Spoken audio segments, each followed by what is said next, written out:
Olá pessoal, tudo bem? Bom, estamos aqui mais uma vez para falar de mais uma parte fundamental, mais um pilar da matemática, que são as frações. Bom, então eu escrevi uma pequena historinha e através dela nós vamos adentrar no universo das frações. Para quem não tem nenhuma familiaridade, a gente vai dar os primeiros passos. Então vamos lá, nada melhor do que começar falando sobre os números. Existem vários tipos de números, não é? Bom, os cardinais são um deles, e os cardinais representam valores absolutos. Os números cardinais são aqueles que a gente aprende com os nossos pais, ou na creche, ou na escolinha, desde a primeira infância, né? São os números representados por aí 0, 1, 2, 3, 4, 5, 6, 7, 8, 9, né? E por aí vai. Outros números que são objeto da nossa discussão hoje são os números fracionários, extremamente importantes dentro do universo da matemática. Aparece bastante em concursos, aparece bastante em vários tipos de exames e são fundamentais para a gente entender a matemática como um todo. E o que vem a ser, o que significam os números fracionários? Bom, os números fracionários representam partes de um todo. Então, vamos, para entender melhor essa ideia, imaginar a seguinte situação. Você ganhou uma barra de chocolate preferido e, nesse exato momento, seus 9 primos acabaram de chegar. Imagina que você tem 9 primos. Você recebeu uma boa educação e resolveu partilhar o prazer de saborear essa iguaria com seus 9 primos. Para que todos fiquem satisfeitos, inclusive você, o chocolate deve ser dividido em partes iguais. Bom, a pergunta é: qual fração da barra de chocolate cada um receberá? Qual parte, quanto da barra de chocolate cada um vai receber? E aí? Bom, vamos lá. Antes de ser dividida, a barra de chocolate é um inteiro. É uma barra inteira, um corpo único, um único objeto. Tudo bem? Isso parece meio óbvio, mas é bom a gente reforçar.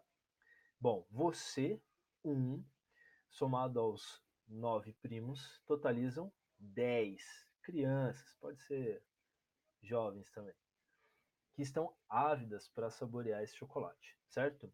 Então, se você dividiu em 10 partes iguais, você vai ter aí no final as 10 pedacinhos dessa barra de chocolate que deve ser muito gostosa. Bom, o inteiro, a barra, dividida em 10 partes. Como a gente escreve isso? Um inteiro dividido em 10 partes.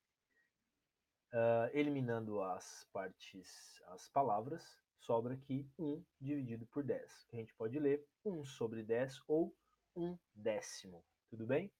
Bom, a pergunta era: qual fração da barra de chocolate cada um receberá? Bom, cada um receberá 1 décimo, 1 sobre 10, da barra de chocolate. Tudo bem? Tranquilo? Então, a gente pegou a barra de chocolate, dividiu em 10 partes, cada pessoa vai receber um pedacinho desses aí, ou seja, 1 décimo dessa barra, certo? Vamos para algumas questões usuais do universo das frações, que é a leitura. Então, vamos lá. Por exemplo, se eu tivesse dividido a barra em duas partes, como eu poderia ler essa fração? Como um meio, ou simplesmente meio. Em três partes, se eu tivesse dividido a barra em três partes, eu leria como um terço. Em quatro partes, um quarto. Em cinco partes, um quinto. Em seis partes, um sexto. Em sete partes, um sétimo. Em oito partes, um oitavo. Em nove partes, um nono. Nós dividimos em 10 partes, então nós temos para cada pessoa um décimo. Bom, E se eu tivesse dividido em mais partes, se eu tivesse mais primos? Como eu leio isso aqui? 1 dividido por 11. A partir do momento que eu passo de 10, então 11, 12, 13, 14, 15, por aí vai, a gente vai acrescentar a palavra avos. Então, como eu vou ler isso aqui? 1 sobre 11 é 1 onzeavos. 1 sobre 12, 1 dozeavos. 1 sobre 13, 1 trezeavos. Então, do 11 em diante, a gente acrescenta a palavra avos, e isso vai até, não importa qual for o número que tiver embaixo, desde que ele seja maior do que 10. Tudo bem? Bom, então, por exemplo, se o chocolate fosse dividido em 20 partes, cada um receberia 1 sobre 20, ou 1 vinteavos da barra de chocolate. Haja primo, hein? Espero que você não tenha tantos primos assim, ou que ganhe a barra de chocolate numa hora que eles não estiverem presentes. Bom, uh, vamos pensar a matemática simplesmente como uma língua. Bom, é comum que uma língua use de um conjunto de símbolos para expressar informações. No caso das frações, você deve diferenciar dois termos, o numerador e o denominador. No caso da décima parte da barra de chocolate, que foi o exemplo que nós usamos, então 1 sobre 10, o 1 é o numerador e o 10, que está embaixo, é o denominador. Você pode pensar dessa maneira. Quem está em cima é o numerador. Quem está embaixo na fração é o denominador. Vai ser sempre assim, tá? Bom, tanto o numerador como o denominador podem assumir quaisquer valores, ou seja, podem ser quaisquer um dos números cardinais. Exemplos, ó, uma festa aí. Exemplos: 1 sobre 2 ou meio, 2 terços, 3 quintos, 9 onzeavos, 1 sobre 100, 25 quartos, 12 sobre 99, 999 sobre 1000, 100 sobre 2. Então, perceba que você pode fazer a leitura das mais variadas formas, tá?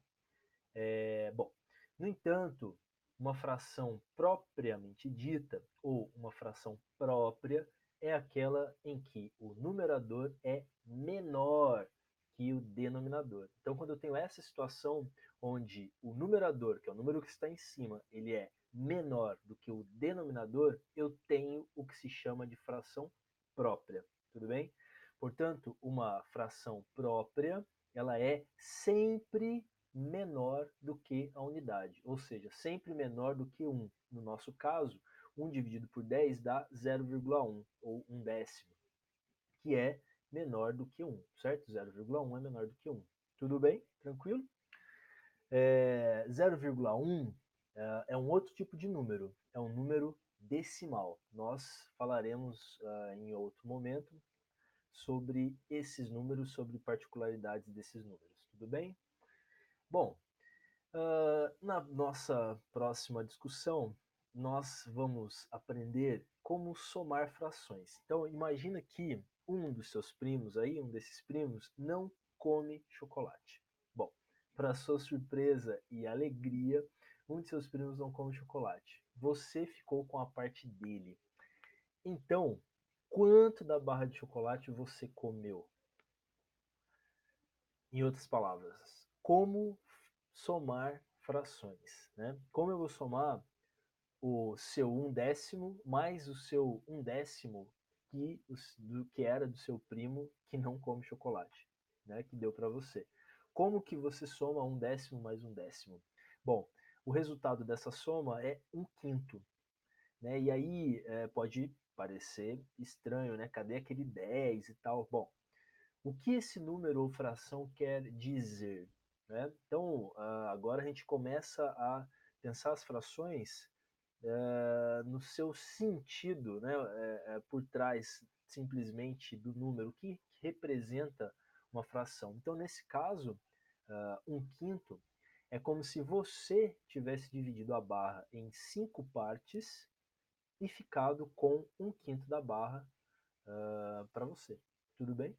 Então, tente olhar o número além simplesmente do que está né, escrito aí, tenta fazer uma leitura